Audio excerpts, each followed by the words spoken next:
pembunuh. Karena dia mentalnya, niatnya, komitmennya pembunuh, maka dia sama-sama di neraka. Maktul itu fakta, faktanya terbunuh, tapi mentalnya pembunuh, sehingga hukumannya sebagai pembunuh. Sama kalau sampean berebut itu mentalnya ya perebut, cuma nasibnya kalah atau terebut. Itu soal nasib. Ini saya baca dulu ya guru-guru Mbah Hasyim supaya clear. Selama ini yang dikenalkan beliau ngaji sama saya Mahfud, saya Khotib Minangkabau. Ini di kitab ini. Saya baca sesuai harokat yang ada di kitab ini. Nanti kalau sampai tidak cocok karena beda madhab, ya nggak apa-apa, asal pinter saja. Karena baca kitab itu unik. Kadang-kadang satu guru sama guru yang lain itu beda-beda.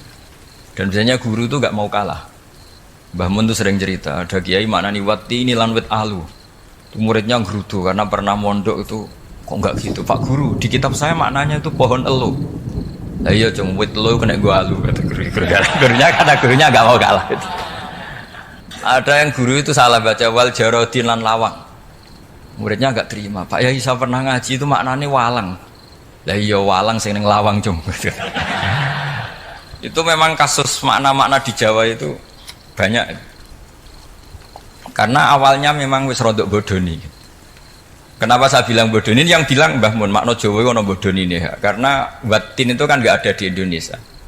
Tapi kiai itu malu kalau gak iso maknani. Akhirnya wati ini wet elu. Tanyakan orang pakar ahli Jawa ya tidak tahu lu itu apa. Pokoknya butuh kiai itu ada lafaz ya ada maknanya. Padahal jenis itu nggak ada di Indonesia. Seperti haudat itu maknanya di Jawa sekedup. Sekedup itu rumah kecil yang ada di unta zaman dulu. Di Jawa ada enggak? Tidak ada. Kalau kamu tanya orang Jawa ini apa namanya? Namanya ya rumah kecil di atas unta. Tapi Kiai Jawa dulu punya makna namanya apa? Sekedup. Jadi Kiai Jawa itu luar biasa improvisasinya. Ya rodok bodoni itu.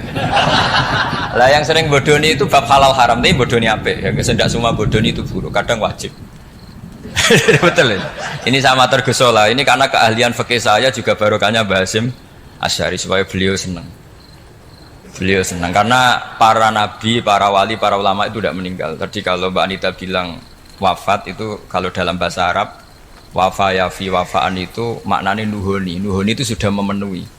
Jadi sebenarnya memang nggak pernah ada orang mati itu. Jadi kita punya jatah umur, jatah rezeki sudah terpenuhi semua. Namanya wafat, dari kata wafa yafi wafaan, sesuatunya sudah penuh maka diambil. Kalau roh sendiri nggak pernah meninggal ya, roh sendiri kalau Mbak Anita bilang kita memperingati kehidupan Gus Dur ya memang hidup, karena tadi nggak ada siapapun bilang orang itu mati. Orang mati itu adalah jasad, rohnya diambil dari jasad. Roh sendiri ini nggak pernah berstatus mati, karena makanya orang Jawa semua sepakat wong mati ku piye sing nyawane dijabut, jasadnya mati, nyawanya diambil. Kemudian nyawa ini yang mengalami dapat nikmat maupun dapat azab.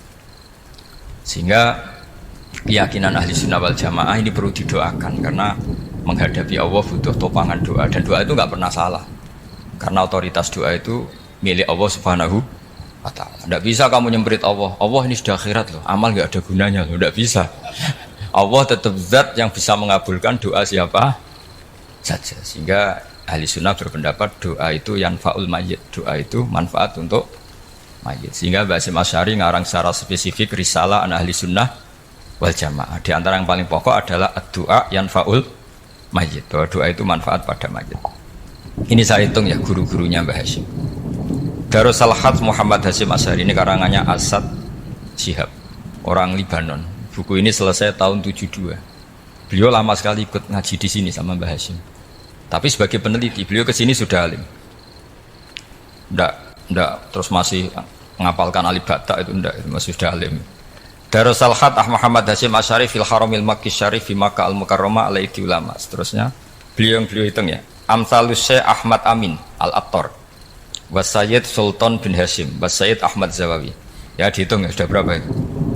Tapi beliau ke sana sudah alim loh. Jangan sampean kira kalau sampean ke sana itu jadi TKI repot nanti. Itu kata Mbah Mun kalau ada orang mau mondok Mekah, apa mondok Mekah wis alim dereng. Kersane pinter bahasa Arab, Pak. Bakul es nang Arab pinter bahasa Arab kata. Jadi kalau beliau kalau sama orang belum alim mondok di Mekah itu agak duka gitu. Ya, Syekh Ahmad Amin Al-Attar, wa Sayyid Sultan bin Hasyim, wa Sayyid Ahmad Zawawi, wa Syekh Ibrahim Arab. Wasaid Ahmad bin Hasan Al-Attar, Wasaid Said Al-Yamani. Ini yang gurunya Mbah Zubair juga guru-gurunya keluarga sarang. Wasaid Husain Al-Habsyi. Ini mbah-mbahnya keluarga Habib Anis Solo. Jadi ya pokoknya keluarga besar Solo, karena kita tahu Habib Anis itu bin Alwi bin Ali yang punya simtut Duror bin Muhammad bin Husain. Alladzi tawalla mansibal iftah hatta wafatul maniyah wa Sayyid Bakar Sato. Ini yang arangnya Anatul Talibin. Wa Syekh Rahmatullah wa Sayyid Alawi bin Ahmad As-Segaf.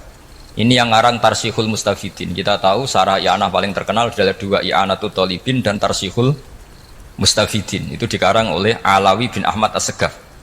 Terus wa Sayyid Abbas Al-Maliki, itu banyak Sayyid Muhammad. Karena kita tahu Sayyid Muhammad adalah Muhammad bin Alawi bin Abbas, ya, Muhammad bin Alawi bin Abbas. Itu juga gurunya Mbah Hasyim. Wa Sayyid Abdul Az-Zawawi wa Syekh Saleh Bafadl wa Syekh Sultan Hasyim Daghestani.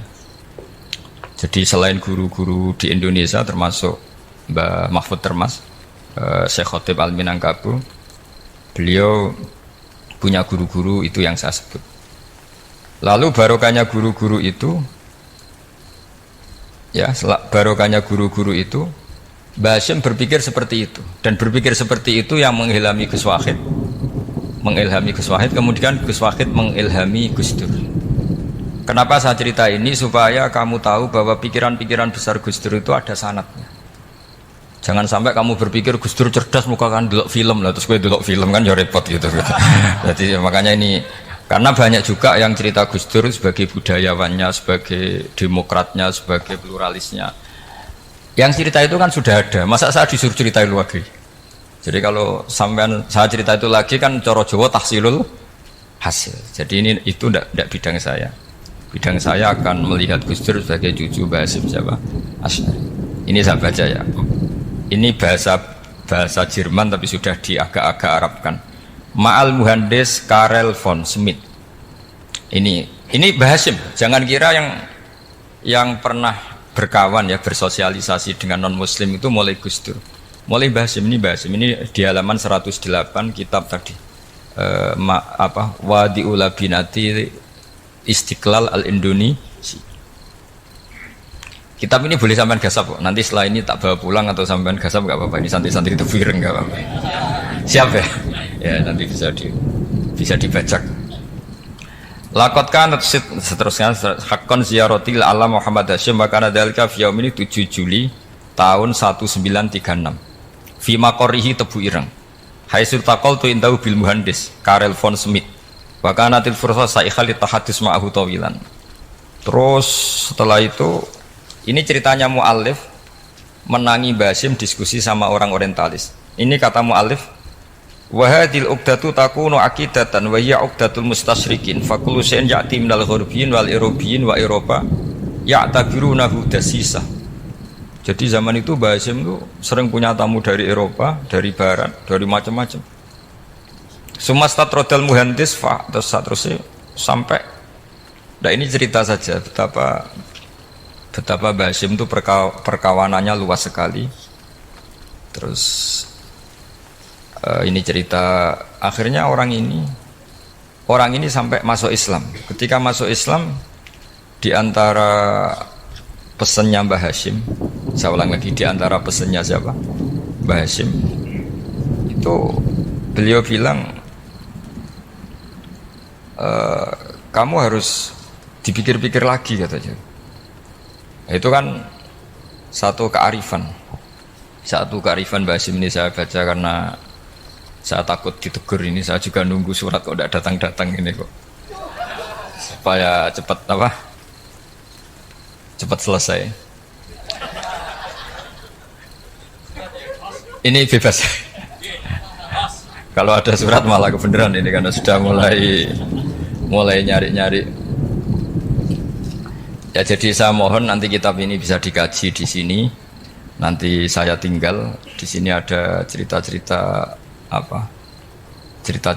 sampai beliau berteman orang Eropa, terus beliau macam-macam sampai terus saya teruskan. Suma arsalatku syirka ila Indonesia amni 1929 watana kolafika sirim nal mudun wa makata akhiran fi madinati Surabaya bi Jawa Syarqiyah wa min huna Bada'atil hidayah wa taufiq taqudanihi ilal khairi. Hadas lautil hadis fil amil alladhi yakti fatratas tirab.